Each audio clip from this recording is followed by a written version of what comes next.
સુરતના અઠવાલાઇન્સ વિસ્તારમાં એક આધેડને હની ટ્રેપમાં ફસાવી બ્લેકમેલ કરવાનો કિસ્સો સામે આવ્યો છે. સુરતના અઠવાલાઇન્સ વિસ્તારમાં રહેતા આધેડને તેમના જ ઓળખીતા મેહુલ જડિયા, વિનોદ મનાની અને યુસુફ ચોકસીએ વિશ્વાસમાં લીધા હતા. 2.5 વર્ષ પહેલા આ ત્રણેય આરોપીઓએ ફરિયાદીને બહાના હેઠળ બારડોલી પલસાણા હાઈવે ઉપર લઈ ગયા હતા. ત્યાં પૂર્વ નિર્ધારિત કાવતરા મુજબ એક અજાણી યુવતીને બોલાવવામાં આવી હતી.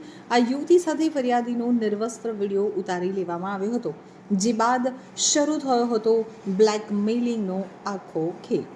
વિડીયો વાયરલ કરવાની અને બળાત્કારના ખોટા કેસમાં ફસાવી દેવાની ધમકીથી ફરિયાદી ફફડી ઉઠ્યા હતા. આ તકનો લાભ લઈ આરોપીઓએ અસલી ખેલ શરૂ કર્યો. ફરિયાદીએ પોતાના પિતાના નામે રહેલી 39 લાખની ફિક્સ ડિપોઝિટ તોડાવી અને આરોપીઓના હવાલે કરી દીધી હતી.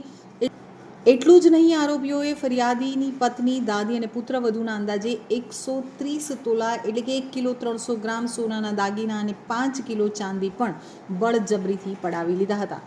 આરોપીઓ અત્યંત શાતિર હતા. પરિવારને શંકા ન જાય તે માટે તેમણે એક માસ્ટર પ્લાન ઘડ્યો હતો. તેમણે ફરિયાદી પાસેથી પડાવેલા અસલી દાગીનાના ફોટોગ્રાફ્સના આધારે આબેહૂબ દેખાતા નકલી દાગીના પણ બનાવ્યા હતા.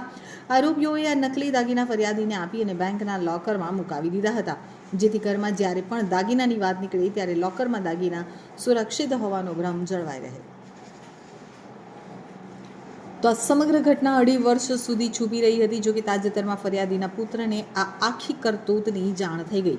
પુત્ર જ્યારે આરોપીઓનો સંપર્ક કરી પૂછપરછ કરી ત્યારે આરોપીઓએ તેને અને તેના પરિવારને જાનથી મારી નાખવાની ધમકી આપી હતી. આખરે મામલો હદ બહાર જતા પુત્રએ અઠવા પોલીસ સ્ટેશનમાં ફરિયાદ નોંધાવી. પોલીસે આ મામલે ખંડણી અને ગુનાહિત કાવતરાની કલમો હેઠળ ગુનો નોંધી તપાસ તેજ કરી છે.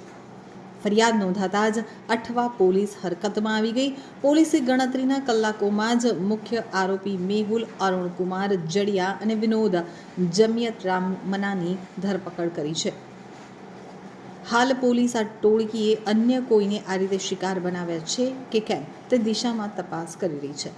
સાથે જ ફરાર આરોપી યુસુફ ચોકસીને ઝડપી પાડવા માટે ચક્રો ગતિમાન કર્યા છે. તો પકડાયેલા આરોપી મેહુલ જડિયા અને સ્થાનિક બજારમાં અનેક ચર્ચાઓ વહેતી થઈ છે.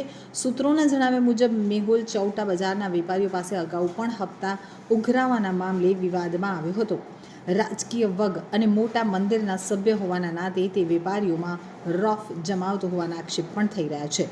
હાલમાં તેની ધરપકડ થતાં ભોગ બનનારા અન્ય વેપારીઓમાં પણ ફફડાટ સાથે રાહતની લાગણી જોવા મળી રહી છે.